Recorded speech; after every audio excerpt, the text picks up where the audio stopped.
Hello, everyone. Welcome to another episode of Dollar Dialogue. Today's episode is episode 61, Lights, Camera, and Liquidity.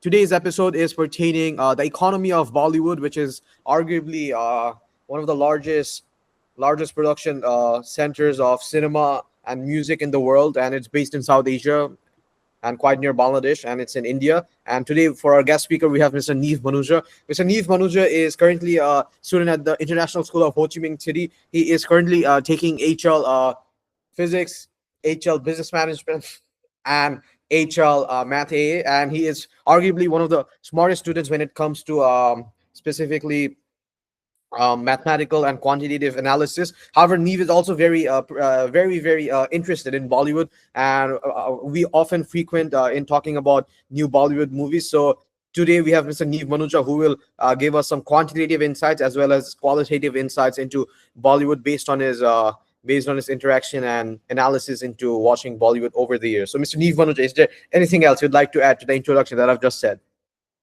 Yeah, well, thanks, Arit, for the lovely introduction. So, yeah, I'm just really excited for the discussion that's about to unfold in this podcast, and I'm looking forward for a great discussion. Thank you, Mr. Neev Manuja. So for today's podcast, we'll delve into Bollywood. So Bollywood isn't just cinema; it's sort of a high-stakes market where spreadsheets decide stories, and footfall can outweigh artistic vision. And behind the song and dance spectacle lies an industry driven by capital allocation, risk pricing, and power concentration. And in this episode of Dollar Dialogue, we'll pull back the velvet curtain on Hindi cinema's economics. And spoiler alert, it looks a lot like volatile emerging market with celebrity sort of monopolies, if that makes sense. So first of all, I think when we're talking about Bollywood, inevitably one name stands out: the Badshah of Bollywood, the king of Bollywood, Mr. Shah Rukh Khan. And consider Shah Rukh Khan, for example. In 2023, Pathan and Jawan were released, and they didn't just revive box offices post COVID-19. They sort of also reset the bargaining power. SRK reportedly commanded back-end profit shares rather than fixed fees, a classic example of sort of the monopoly rents, where a star's brand guarantees demand and they capture the outsized returns. And contrast that with mid-tier actors like Varun Dhawan, and whose paychecks shrink after underperforming Friday. So same industry, but radically different market power. And at the producer level, while researching, I found studios like Yash Raj Films and Dharma Productions, which I believe is operated by Karan Johar. And these operate portfolio strategies. A tent-pole action film absorbs massive capital, like rupees 200 to 300 crore, which is around, I believe, 20 to 30 million, if I'm not mistaken.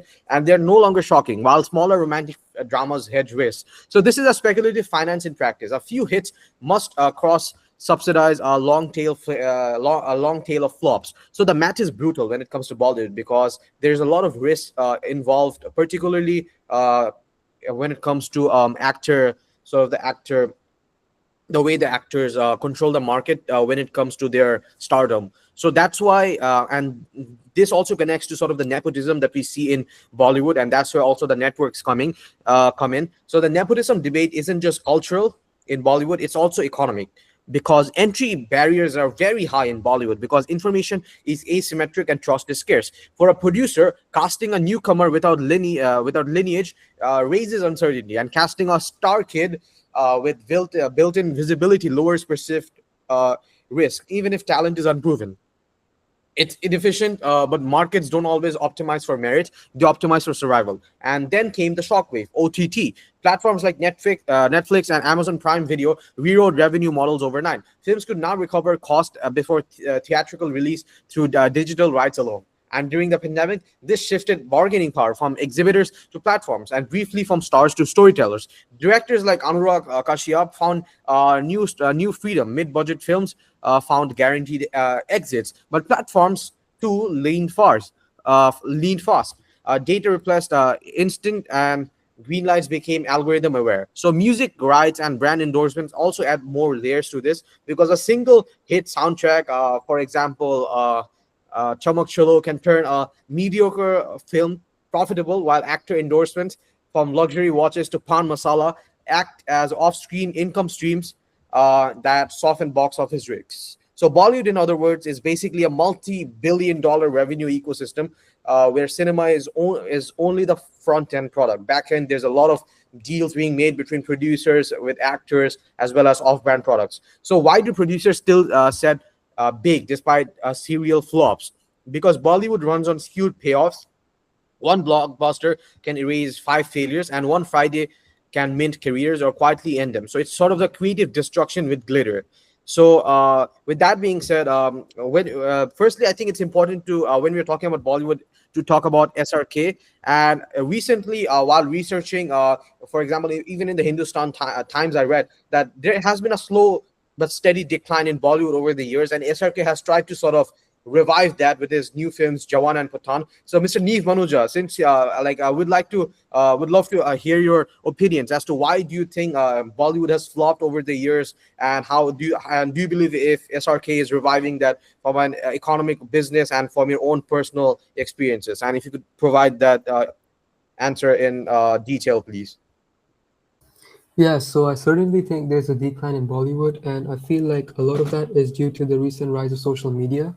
Because back in the 2010s and the 2000s, when Bollywood was at its peak, actors weren't as accessible. Whereas today, you basically see actors' stories or posts every single day, which makes you less reluctant to go and see their movies in the theater or in general on OTT platforms. And when it comes to Shah Rukh Khan trying to revive the cinema, of course, he is the only person in the whole industry that can create a box office as strong as that and revive Bollywood. But it is important to understand that he single handedly cannot take control of the whole industry because he does still do movies like once in 3 years because his last film, Donkey, was released 3 years ago and his next film is not even set to release yet. So, while a lot of the credit can go to Shah Rukh Khan for reviving Bollywood, I think we must give some credit to Ranveer Singh as well for his recent film Durandar. With the amount of box office it generated, it actually broke all of Shah Rukh Khan's records as well.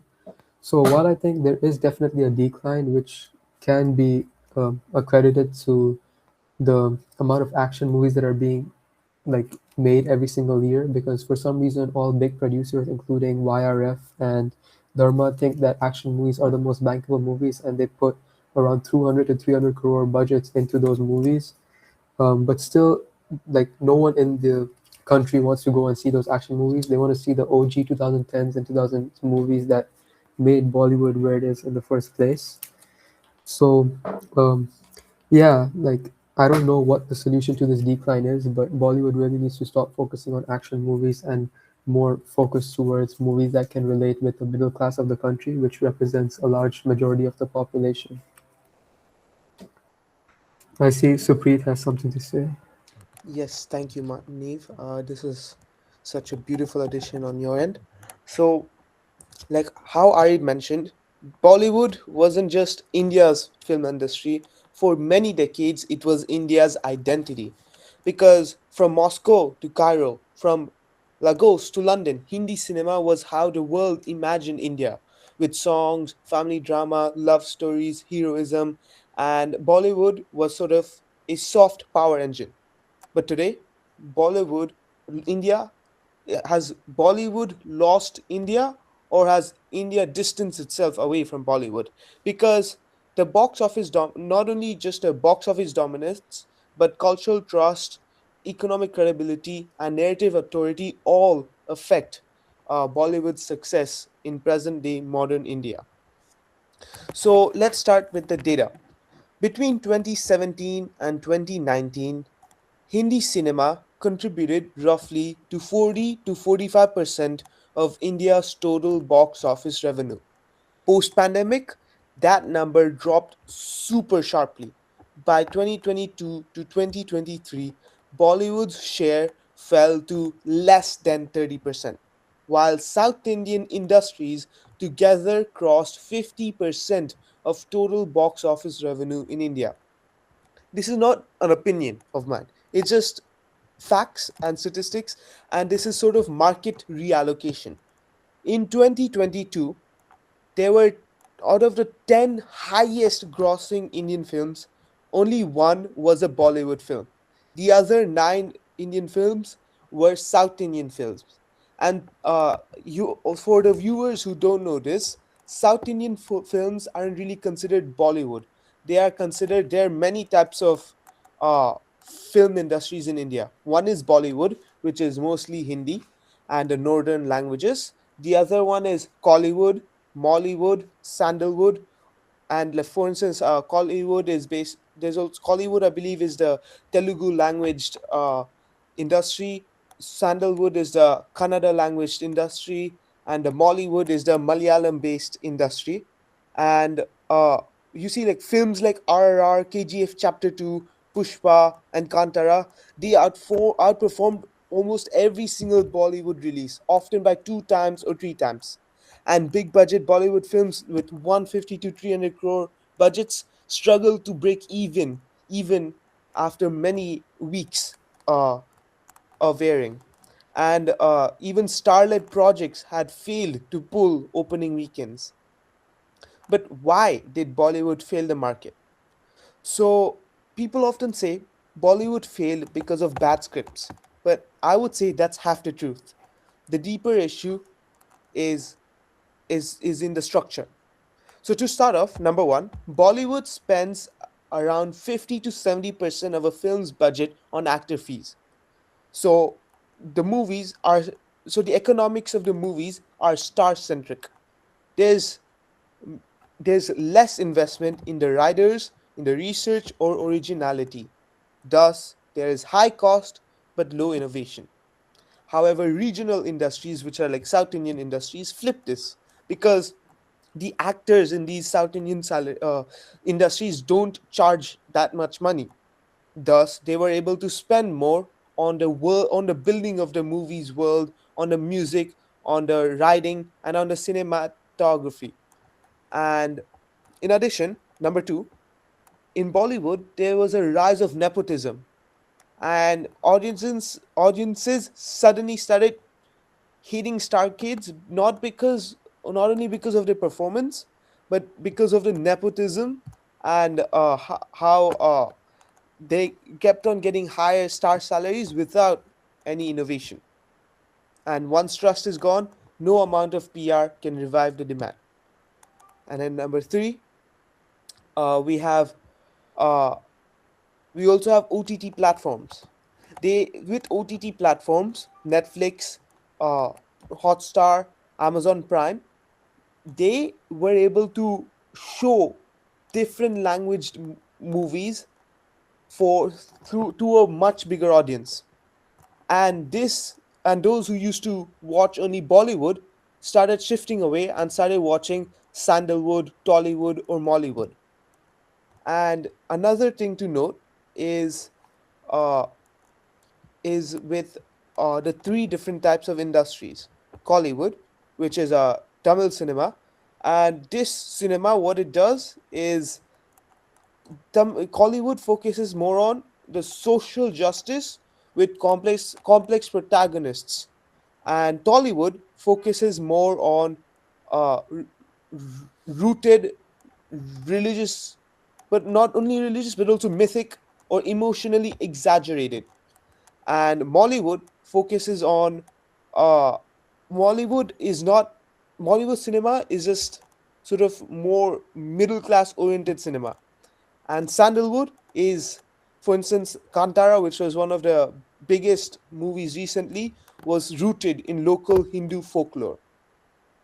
So the comes the most controversial part, and a significant section of the audience believes that Bollywood has become anti-nationalist uh, and also detached from Hindu cultural sentiment just a few years ago, and they felt like Bollywood was critiquing the Hindu religion and the Indian identity. And this is why, uh, for this reason, For this reason, there were a lot of boycotts, especially around 2022 to 2023. Even Shah Rukh Khan's Pathan had received a massive boycott because of the depiction of the color saffron in an inappropriate scene. And in fact, when you look at Shah Rukh Khan's box office, around 65% came from India's market, whereas 35% of the revenue came from overseas. And what's important to note with this is usually with Indian movies, 90% come from the Indian box office and 10% overseas. And this shows how even some of the boycotts did have a major impact by reducing the domestic box office and thus reducing the percentage of revenues received as well.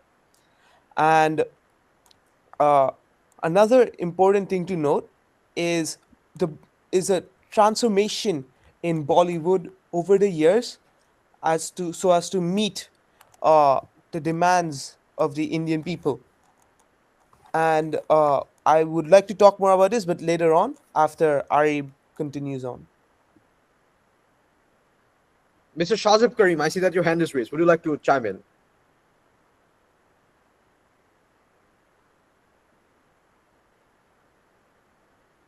Yeah, yeah, yeah.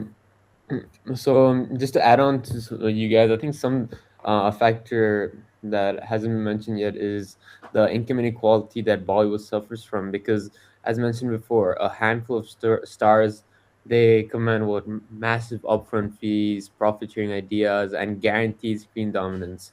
Meanwhile, small actors, writers, technicians, they face unstable incomes, and this creates a market distortion.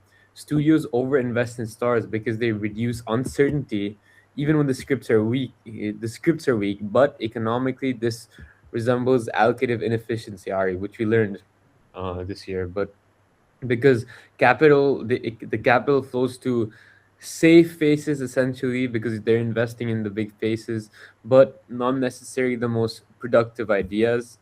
But and also additionally, I'd say that streaming platforms such as Netflix, Amazon Prime, and Disney Plus Hotstar, I think they definitely have reshaped the demand because key shifts such as lower entry barriers for new filmmakers, more regional and experimental content, and overall less reliance on box office openings.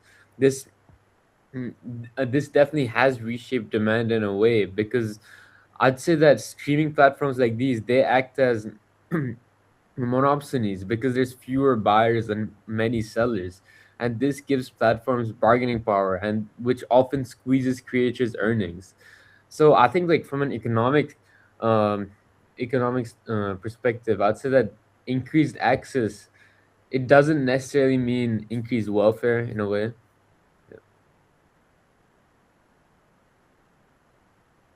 Thank you everyone for the comments. I wholeheartedly agree with all of the comments that are being made, and I do agree that the Bollywood does have many income inequality, particularly when it comes to stardom. So just to elucidate a bit more on that, stardom in Bollywood isn't just fame; it's an economic asset, which is a basically a tradable signal, and it can be considered sort of a risk mitigation device as well. Because the reality at hand is, in an industry where uncertainty is extreme and outcomes are widely skewed, stars function less like artists and more like financial instruments. And in this episode, I'd like to unpack the economics of stardom through some of the popular careers in Bollywood that tell story about Hindi cinema prices. And I would like to just elaborate a bit more on some of the biggest Bollywood actors. So, other than SRK, I would like to start with Mr. Ranbir Kapoor. He was born into the Kapoor dynasty, and Ranbir entered the market with what economists would call inherited credibility. So, early access to top directors, premium scripts, and patient capital insulated him from failure. And when films like Bombay Velvet underperformed, the market didn't eject him, it sort of recalibrated. And why, you may ask? And there's a simple answer is because of nepotism, because lineage lowers perceived risk. Producers treat dynastic stars as long-term assets rather than quarterly performances. And Ranbir's resurgence with Brahmastra and Animal shows how sunk cost tolerance and reputation capital eventually pay off. And this isn't just favoritism, it's sort of a dependence. Now, let's contrast that with the other Ranveer Singh. Ranveer Singh didn't arrive with a famous surname like Mr. Ranbir Kapoor, but he built stardom through hard work and through aggressive differentiation. Loud fashion, maximalist performances, relentless energy, and Ranveer branded himself as a spectacle. And economically, this worked because with films like Post Ram Leela, Ranveer entered the bankable star bracket, commanding fees north of 40 crore, or like around $4 to $5 million per film. But here's the catch: differentiation cuts both ways. When consumer taste shift, volatility rises, and this is an determinant of demand. So a few underwhelming performances, like Circus, quickly compressed Ranveer Singh's market premium. However, Ranveer Singh's career shows how stardom without entrenched nepotism behaves like a high beta stock, which means that it has high upside. But however, it does also have a lot of risk. Now let's look into the modern stars of Bollywood. And when it comes to like modern stars in Bollywood, one name rises above the rest, and the future of Bollywood is often referred to go to with a star called Kartik Aryan. And Kartik Aryan represents the organic capital transformation. No dynasty, no elite launchpad, no early insulation. However, his breakout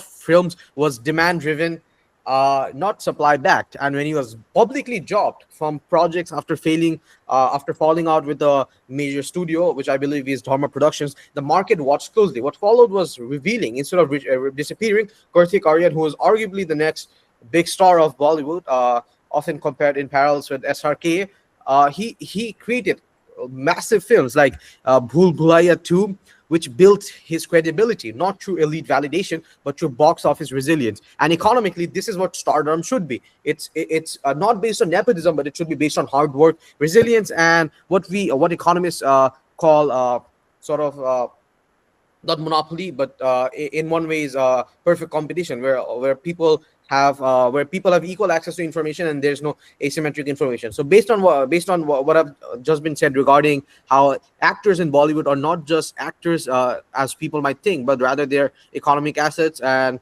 is there anything else that you guys would like to add to the economic assets when it comes to actors? Mr. Neev Manuja, Mr. Subhi Nagala, or Mr. Shadip Karim? I see Mr. Neev Nagala, your hand is raised. Would you like to perhaps elaborate on some of these, on some of the nepotism that you have personally seen in Bollywood?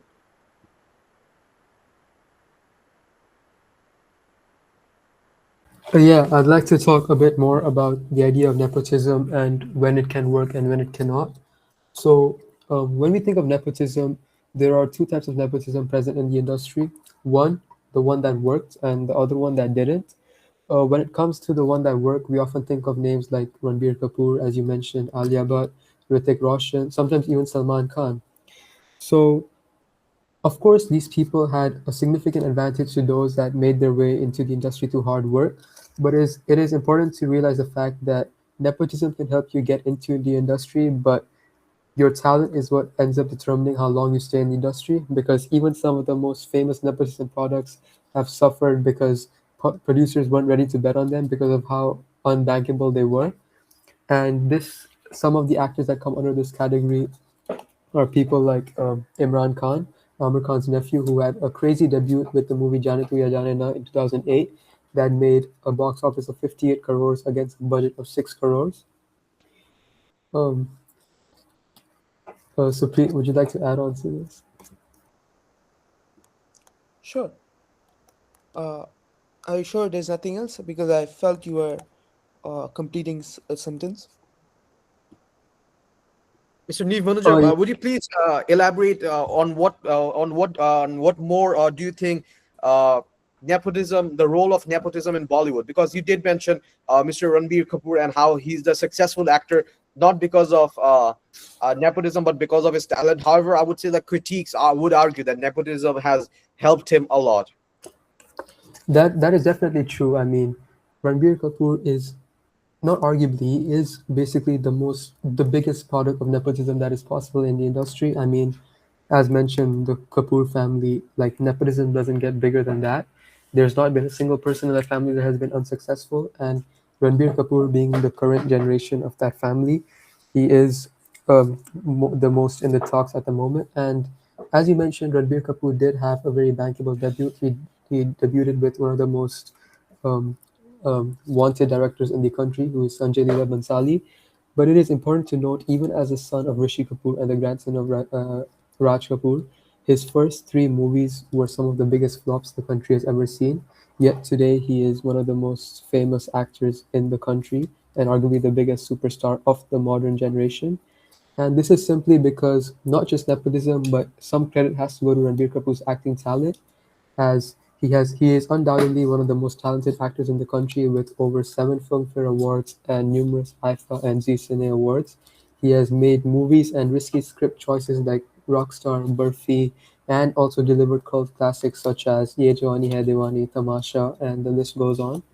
And being one of the most versatile actors in the country, he has managed to make his reputation in a way that sometimes people forget to remember that he is, after all, one of the biggest Nepo products in the country, because it is still astonishing that a country who hates nepotism so much managed to never actually hate him for his nepotism. Because if you see in the actors that are hated for their nepotism, Ranbir Kapoor has not been in that list for the last at least 15 years since his debut. So, while it is obvious that the reason he is stuck in the industry even after some of the biggest flops he's given, like you mentioned, Bombay Velvet, is because of his nepotism, but his acting talent cannot be discredited as he is, after all, one of the best actors in the country. And when it comes to other nepotism products like Varun Dhawan, he has certainly shown himself in a couple of films like Badlapur in 2015 with director Sriram Raghavan. It was a very good crime thriller movie that made a return rate of over 150% compared to his box office. He is still considered one of the worser actors in our country simply because of how much he is trolled on the media for his acting.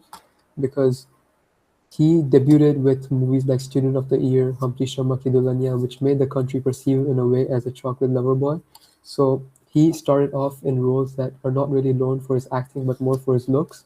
So that's why, even as one of the biggest Nepo products, he has failed in, you know, getting the same reputation as people like Hrithik Roshan and Ranbir Kapoor.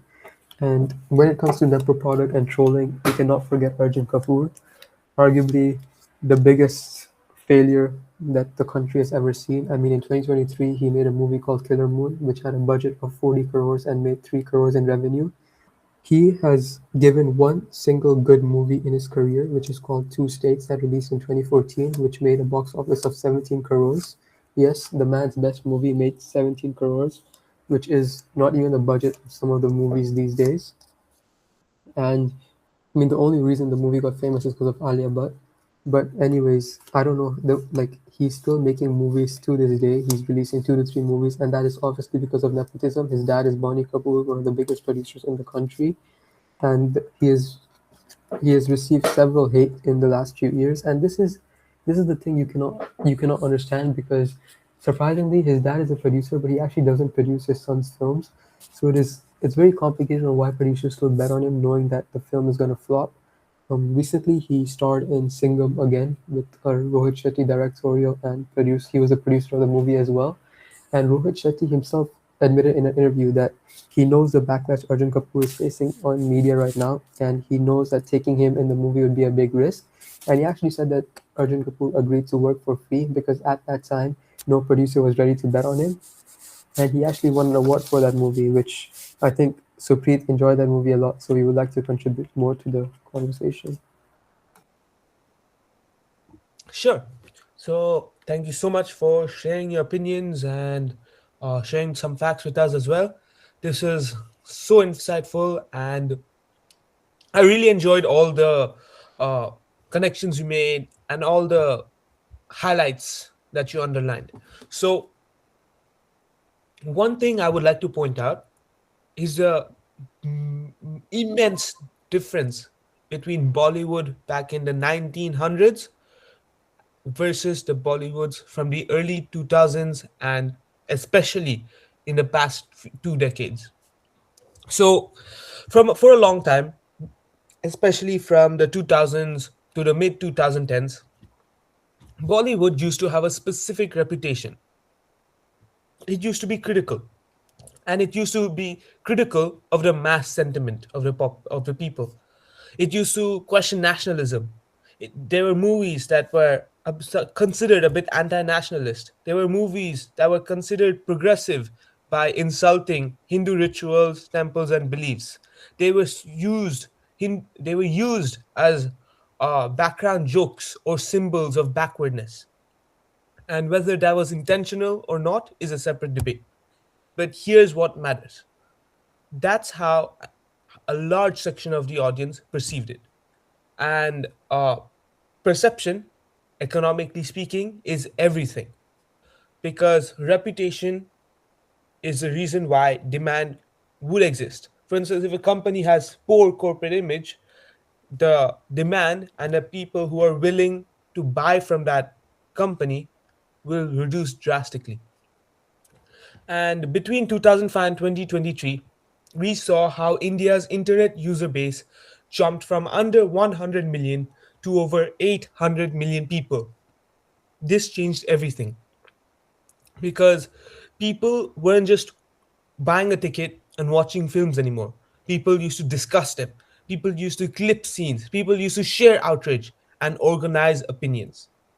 And back in 2014, the nationalist Narendra Modi won the elections, the general elections of India.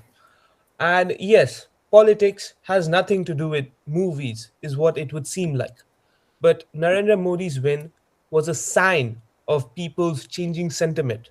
It was a sign highlighting how people were becoming more nationalistic and used to and more defending against critique on religion, unnecessary critique on religion. And from 2014, we have seen how uh, Hindi cinema that used to make up 60 to 65% of India's total box office revenue had fallen right down to 30%.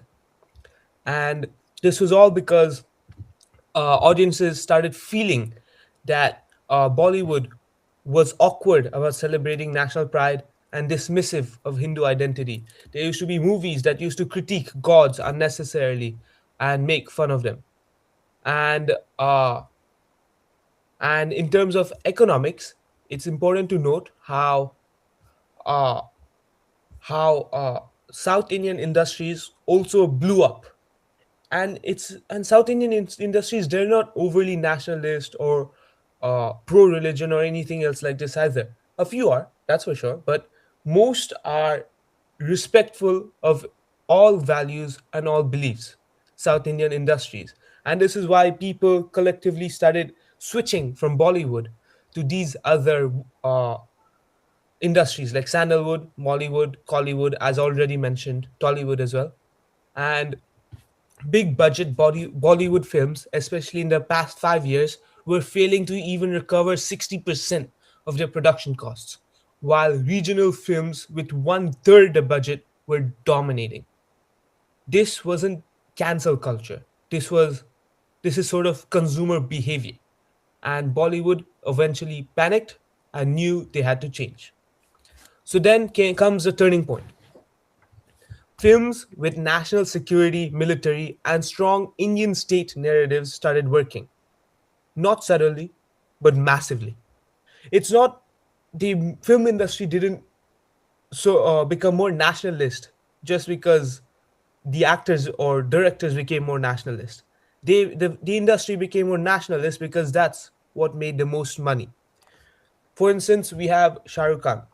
Even he faced a few boycotts, but it was still successful. Why? Because it was openly nationalistic. The raw agents were seen as heroes, Pakistani terror networks were seen as villains, and India was portrayed as under constant threat. And despite the controversy, it still crossed 1,050 crore worldwide. It became one of the highest grossing Hindi films in history. And uh, and this told Bollywood something loud and clear. And then we had Jawan. It doubled down. This wasn't just about quiet patriotism. Jawan was unapologetic. And we had soldiers, we had state power, and we had nationalism seen as moral duty. And the result, 1,100 plus crore while worldwide. And this they had the strongest collections in tier 2 and tier 3 cities. There was also a huge amount of repeat viewership domestically. And this at this point, the industry eventually realized to stop debating in ideology because the market had already voted. And then we also know how Bollywood didn't how Bollywood just didn't just shift for how Bollywood was forced to shift because of the market and the sentiments of the people. And then after Pathan and Jawan, studios pushed even further.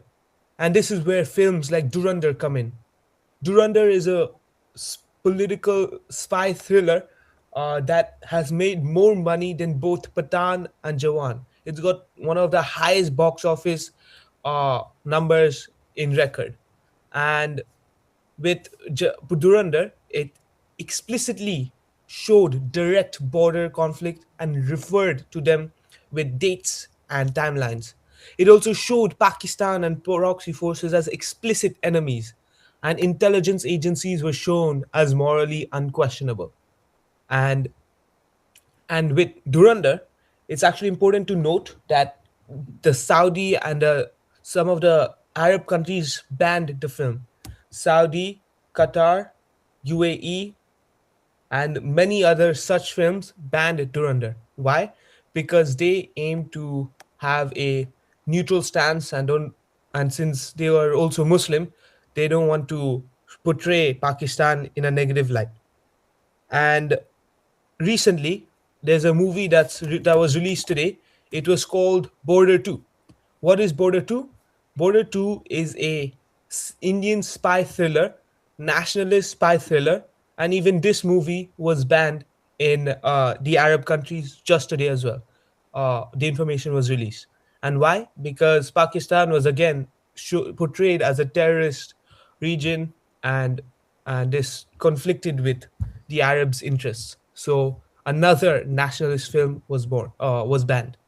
So this is also very interesting because because because the industry is willing to produce films even after knowing that such films might get banned by one of the largest contributors of overseas box office.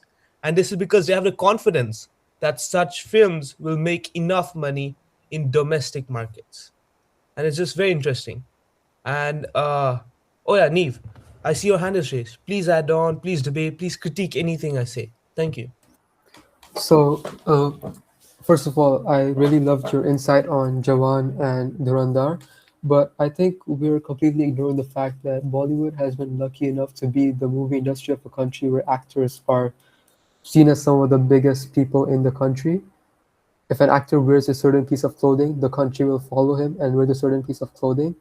So, what I'm trying to say with this point is when we talk about Jawan's box office, I think it actually wouldn't be fair at all to give the credit to the storyline or a shift in consumer behavior because, after all, the hero of the movie was Mr. Shah Rukh Khan, and the country would really do anything to see a movie of him. I mean, a clear example is in the year 2023, he released 3 movies within, I think, 7 months, and even the last movie he released, which was called Donkey, which is some of the worst movies that Bollywood has ever released, still managed to make 600 crores even though the industry had seen Shah Rukh Khan around 3 times in the last 7 months, which clearly shows that there are some people, or at least most of the country, that still watches a movie because of the star cast.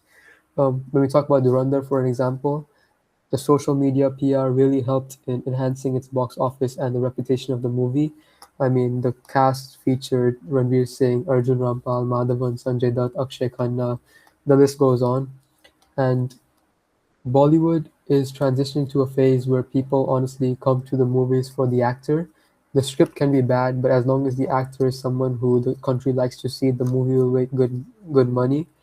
And a person I would like to take into account for this point is Mr. Shahid Kapoor, who is one of the most famous actors of the country. But for the last 5 years, since his recent hit Kabir Singh, he has made consistent flops.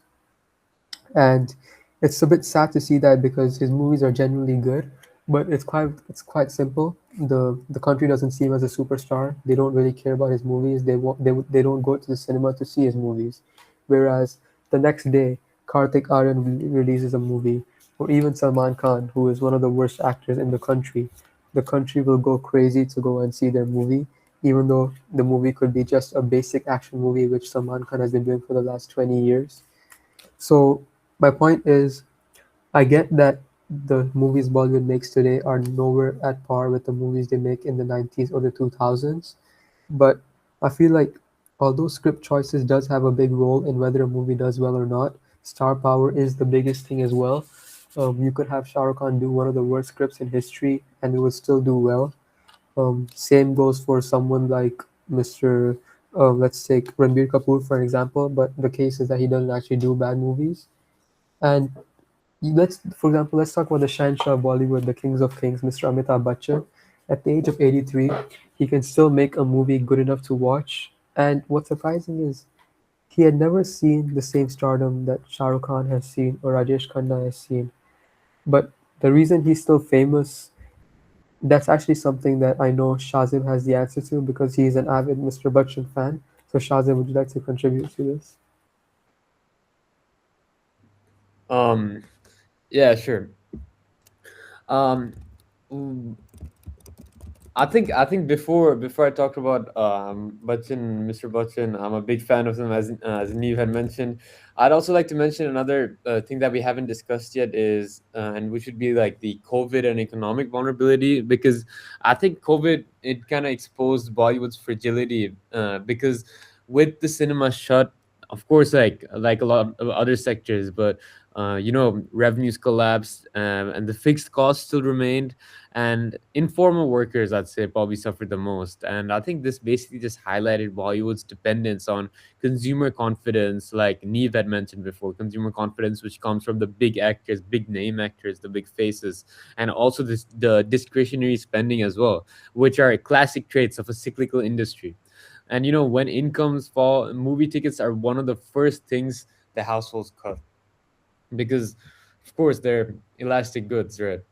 And I think talking about Mr. Bachchan, mm, like you had mentioned before, this Salman Khan, Salman Khan, personally, Neev, as you had mentioned before, is like, maybe his acting skills are a bit questionable, but the movie will still get a lot of views and will do good on the box office just because of the name. And I think with Mr. Bachchan, but I don't know if I'm pronouncing it properly. I think the thing is, like, I don't know him very. I don't know a lot of details about him, but a top actor, he is like treated less like talent and more like a risk hedging instrument. Because producers, they pay huge fees, because like actors, they reduce demand uncertainty. Their name guarantees opening weekend footfall, brand interest, and I think economically, the actor functions as a signal to investors, not just audiences.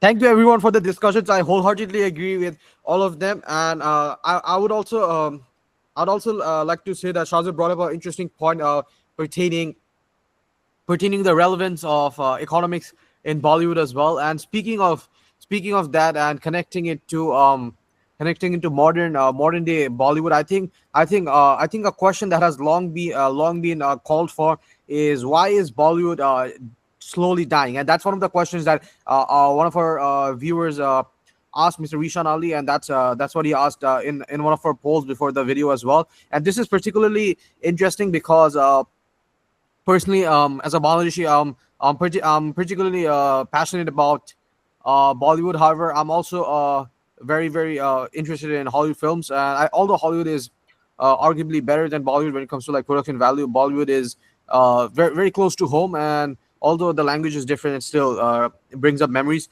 So one of the more important question is, why is the new Bollywood failing compared to the old Bollywood? So let's do a comparison, economic comparison per se. And the reason for that is because all Bollywood ran on scarcity, and scarcity is one of the key economic concepts as well. However, new Bollywood runs on choice, so there's a different sort of clash between scarcity and choice, and that single shift explains almost everything. So in the 1970s and 80s, stardom was structural.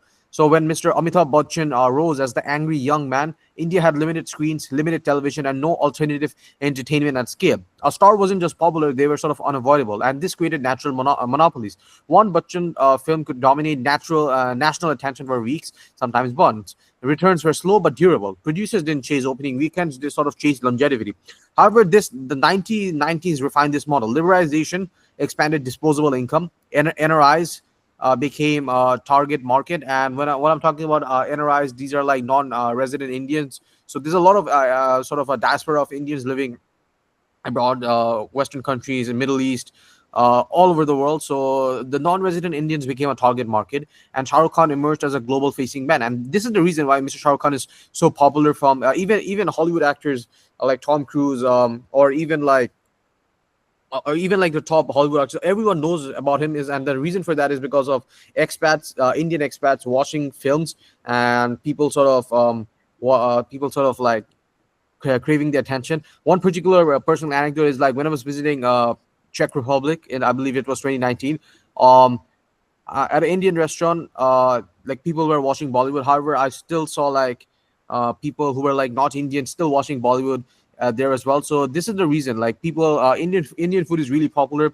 globally, and when people go to Indian restaurants, stuff like Shah Rukh Khan, economically, this is what we call sort of nudging. So consumers are sort of nudged to watch these kind of films, and this subconsciously penetrates their mind. And as a result, Bollywood has sort of regained. Bollywood sort of became popular in the 1990s. Family dramas like DDLJ played for years in single screens, generating annuity-like revenue. And all Bollywood stars were long-term assets. However, and even mediocre films that Mr. Bachchan produced survived because there were fewer substitutes in the market, and they were not easily substitutable. But however, new Bollywood doesn't have that luxury. Today's market is fragmented across multiplexes, OTT platforms, YouTube, Instagram, and gaming. Attention is scarce, not screens. Therefore, a Friday release now competes not just with other films, but with Netflix series, cricket leads, and TikTok dopamine loops. As a result, stardom has shortened half lives.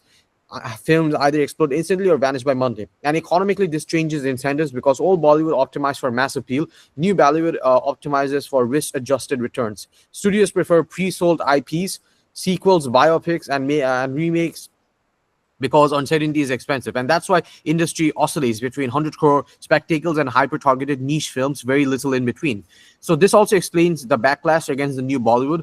Audiences sense the math. When films feel engineered rather than sort of emotional, it often becomes spreadsheets and driving scripts. But here's the twist: this isn't just sort of a moral decline; it's a market pressure as well. Because when failure is instant and public, experimentation collapses. Star power reflects this shift too. All Bollywood stars like Mr. Bachchan or even early SRK were demand creators, and new age stars are basically demand amplifiers. They boost visibility, but they don't guarantee endurance. However, one of the conversations that Mr. Neev, Manuja, and I were having prior to the podcast was that SRK's son, Mr. Aryan Singh, who currently produced one of the most popular Netflix series currently available all over the world. I mean, Mr. Aryan Khan, not Mr. Aryan Singh. Mr. Aryan Khan produced. Mr.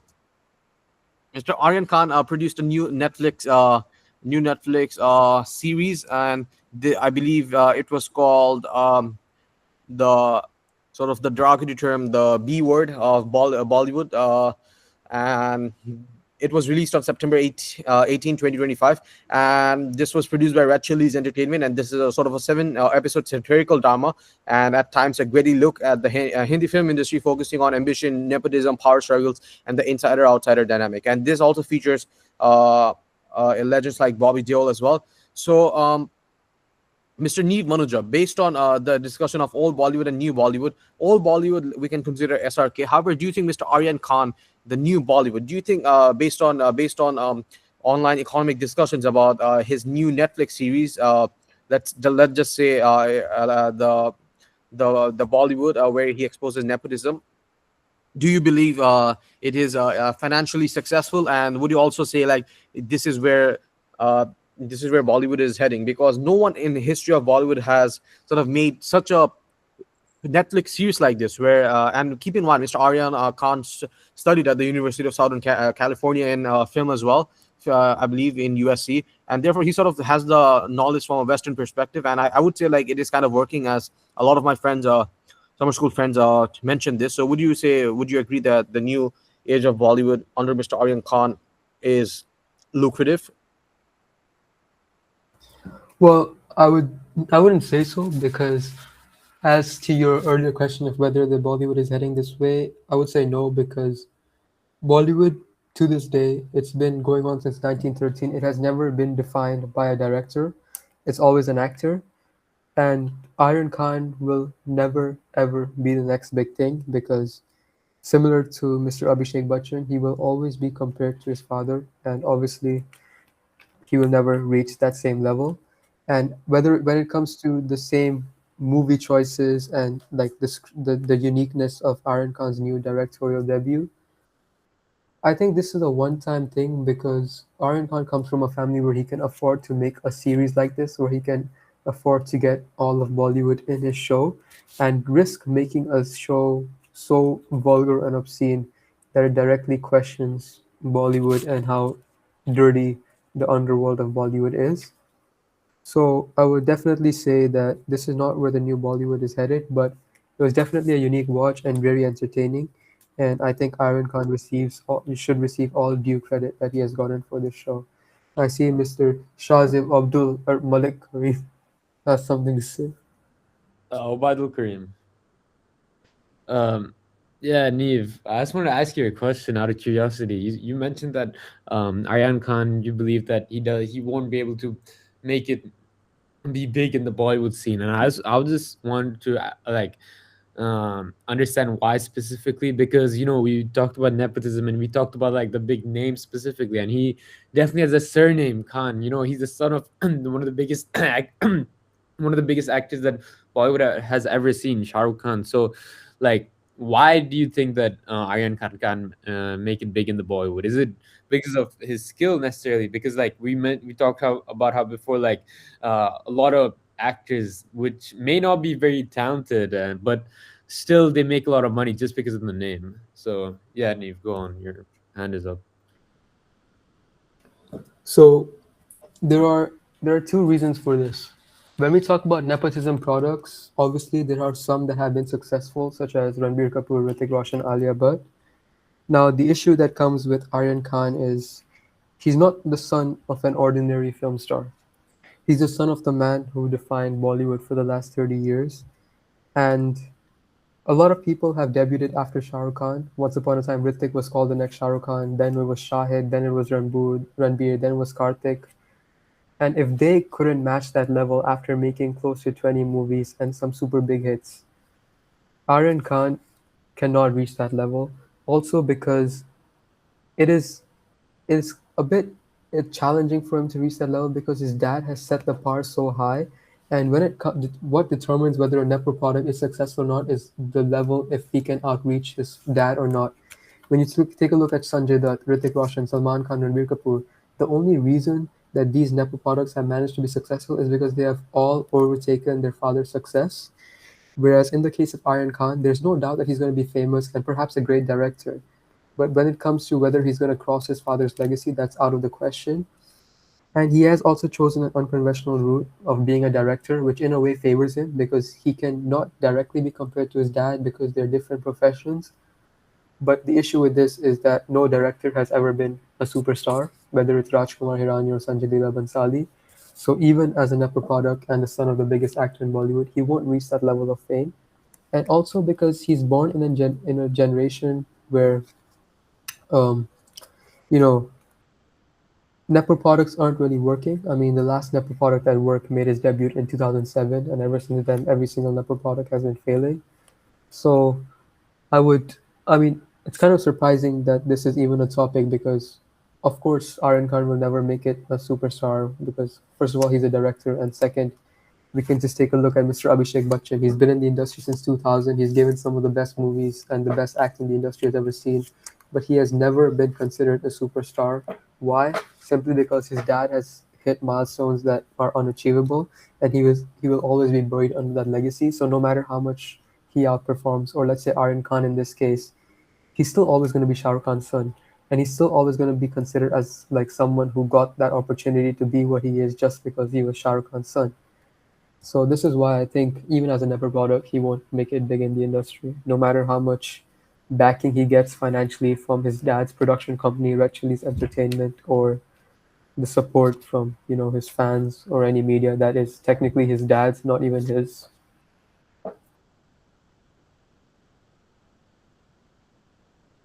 Ah, okay, okay. That clears things up, Neev. That makes sense.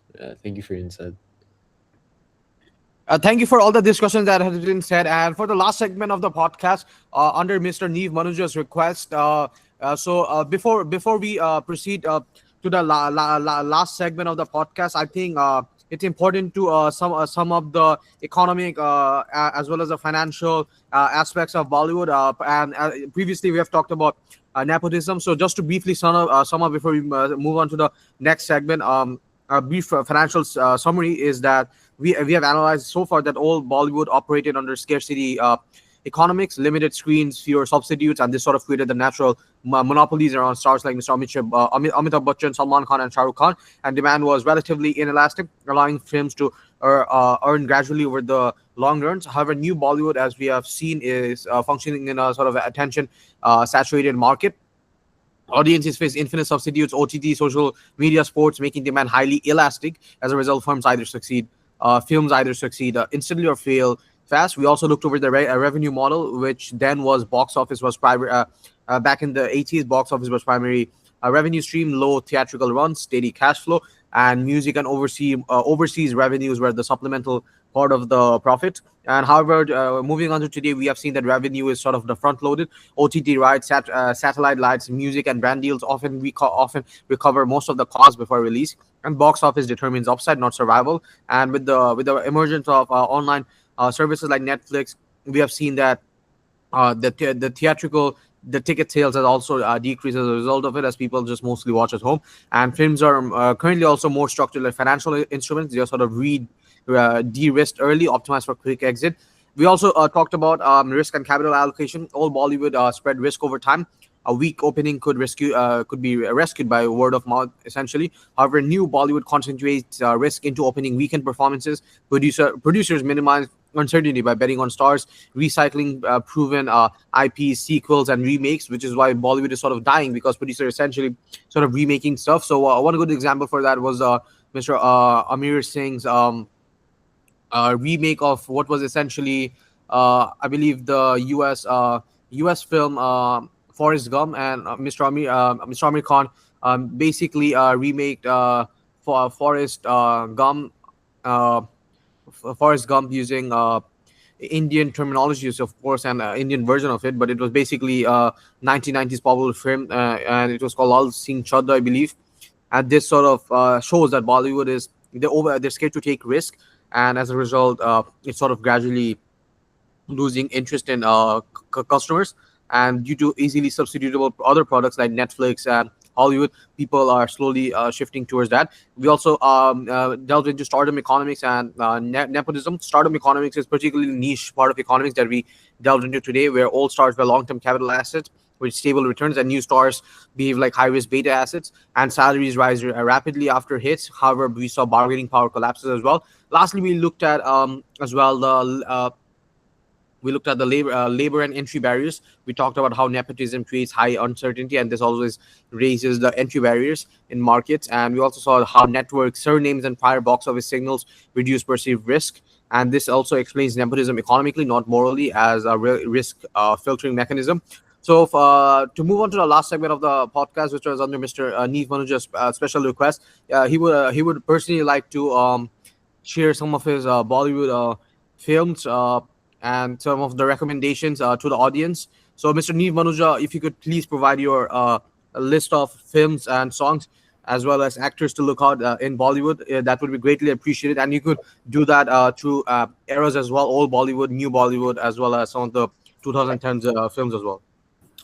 Well, I would like to, recommend some movies to the audience, which the opportunity has been given to me by Arib. So, some movies that I feel like are underrated that the country hasn't seen much of. One of them is called Wake Up Sid. It was released in 2009. Stars Ranbir Kapoor as a spoiled son who tries to find his way in the busy city of Mumbai and make his own career. He himself has said in a 2018 interview that that is one of his favorite films because he saw his real life character in the age of his 20s within that movie. And I believe that is one of the most feel good, lighthearted movies to watch on a nice Sunday night.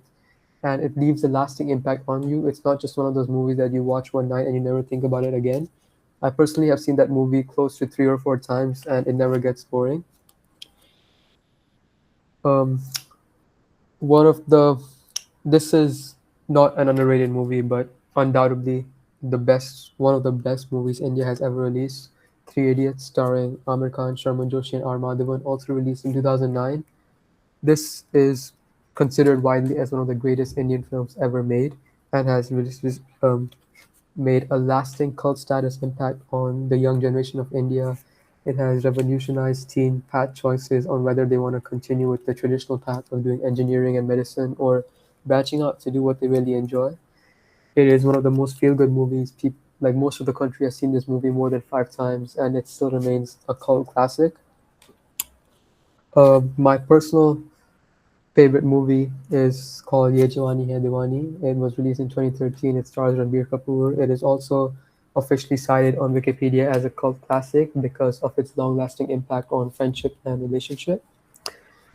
When it comes to the new generation star, Mr. Karthik Aryan, I think a movie to watch out for is Chandu Champion, where he starred as a Paralympic Olympian called Murlikant Petkar, and he received a Filmfare Award for Best Actor for that movie. And I think for anyone who ever doubts Karthik Aryan on his acting ability, they have due responsibility to watch that movie because that is one of the best movies that have come out since the 2020s.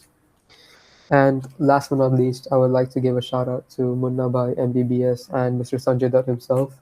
He's gone through a love patch in his life. He's 66 years of age, which 5 years of it he spent in jail, but he has given some of the most iconic roles Bollywood has ever seen, whether it's Munna Bhai MBBS or Vastav the Reality. He definitely, in this modern generation, doesn't receive as much credit as he should. But yeah, he has some of the best movies I've seen. Wait, Neev, also, what about Gully Boy?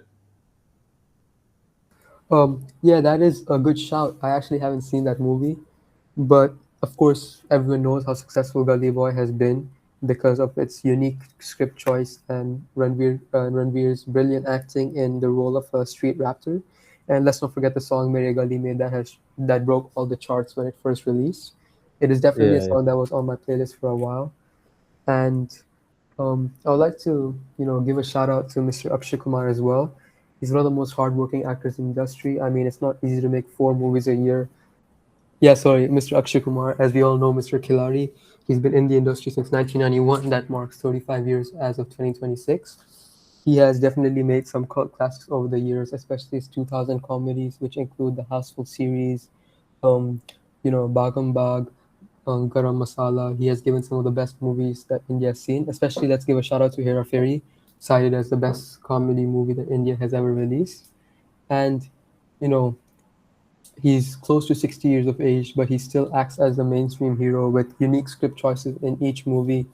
And although, his movies don't do so well simply because of how accessible he is to the Indian audience, he definitely has movies that will always, once you watch it, it will leave a smile on your face and a lasting impact because although he focuses on quantity, the quality never goes down. So yeah, Akshay Kumar is also, a good actor. Yeah.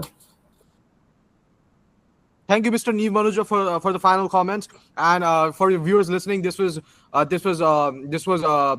today's interesting episode about Bollywood and the economics of Bollywood. And lastly, in the segments that Mr. Neev Manuja was saying, we looked over some of the recommendations that that he has for the viewers as well. So for the viewers listening, today's episode was episode 61, Lights, Camera, and Liquidity, the economy of Bollywood with Mr. Neev Manuja. And before we depart for today's podcast, Mr. Neev Manuja, do you have any final words to say to the viewers listening? Yeah, I would just like to thank you and Shazib as well as Supreet for giving me the opportunity to return to this podcast. This is my second appearance on Dollar Dialogue. My first one was on November 9th, 2024, when I spoke about the blooming tech of Southeast Asia. And it's always a pleasure to speak with you guys. You both are a pair of very intellectual minds that it's always fun to have a conversation with. I would surely love to do something like this again. Thank you.